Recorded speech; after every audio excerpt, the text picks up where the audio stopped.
everybody, Bev here from Save a Rescue, and sorry I haven't been doing videos lately. We have just been inundated with a lot of rescues, especially with the natural disasters. Hurricane Harvey, we saved hundreds of dogs and cats. We were responsible for coordinating and shipping over 21 tons, 42,000 pounds of pet food to be distributed between 8 rescues in the suburbs of Houston, because even in the aftermath, when everybody's left, there's still hundreds of cats that have turned feral because they've been left for their own devices to survive. So we've got all these rescues that go out after work because they have full-time jobs and feed all these cats. We want to make sure that they were well supplied, and we worked with a couple of terrific pet food companies, Canaday, thank you very much, and Cardinal Pet Foods, thank you very much. Then we had Hurricane Irma, and then Hurricane Maria that hit Puerto Rico so badly. We were involved in coordinating airlifting dogs off the island of Puerto Rico to their owners who were airlifted earlier but weren't allowed to take their pets with them. So we worked with private individuals in their planes and a cargo transport to coordinate airlifts off the island of Puerto Rico. And now we've got a big, exciting launch happening. It looks like we will be partnering with one of the world's largest nonprofits to help pets in natural disasters, which has been seriously lacking in coordination, and that's what Save a Rescue is all about. But I want to share with you, it's not often that I put out a video or ask for donations, but this one really struck me because we started Save a Rescue to help the low-hanging fruit. The majority of rescues around our country and throughout Canada that aren't getting the support that they so badly need in their communities, and that's what we do best.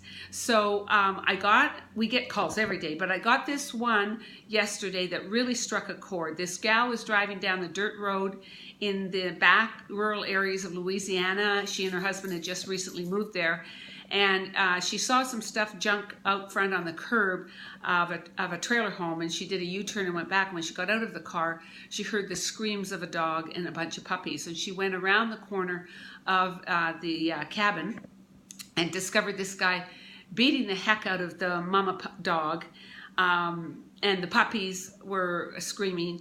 And she asked him what he was doing, and he stopped, and then immediately, while he was talking to her, started putting all the puppies in a pillowcase. He says, "I'm going to kill them all." And this mama, look what she did. She broke my hand. Broke his hand because he was beating on her skull so badly. So anyway, she was able to talk the fellow into letting her take the dog and the puppies, and she'd pay to buy some of the junk that was on the curb that he was glad to get some money for. And she called me in a panic. She had them in her car, didn't know what to do. She couldn't take them home because she has 3 dogs.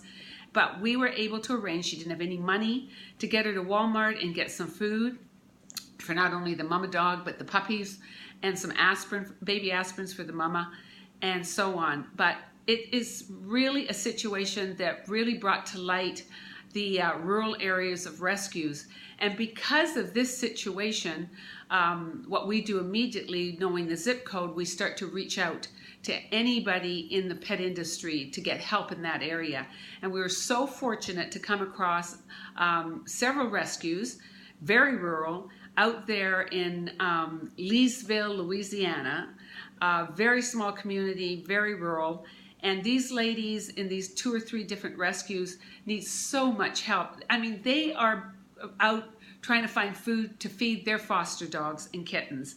And Kimberly was the gal that initiated the save of this mama and her 6 puppies that are about 3 or 4 weeks old. And now we need to get them transported to Texarkana. I think that's in Texas. Doesn't that sound like it?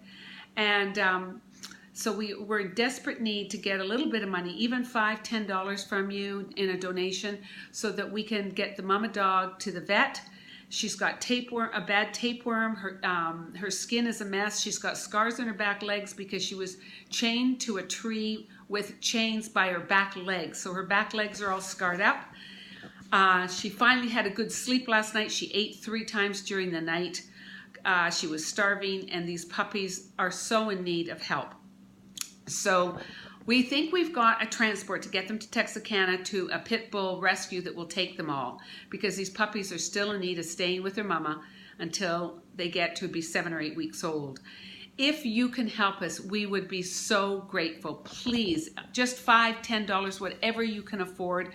Go to savearescue.org and click our donate button. 100% of any of your donation will be used to help this situation. But it's even beyond that. These gals in the rural areas of Louisiana are doing everything they can. They're overloaded. In fact, apparently the shelter that's near them, which is an hour away, it only has 4 kennels. So they have a massive high kill.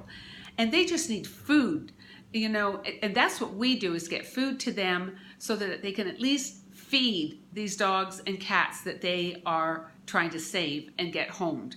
So this is why Save a Rescue is out there, because 90% of your rescues around the country are your mom and pops in small areas that don't get the support. And Save a Rescue is all about giving them the support, whether it's food, money for the medical needs. We're going to have to get Mama healthy so she can continue to give her puppies healthy milk. So please, if you can help us, we would so be grateful.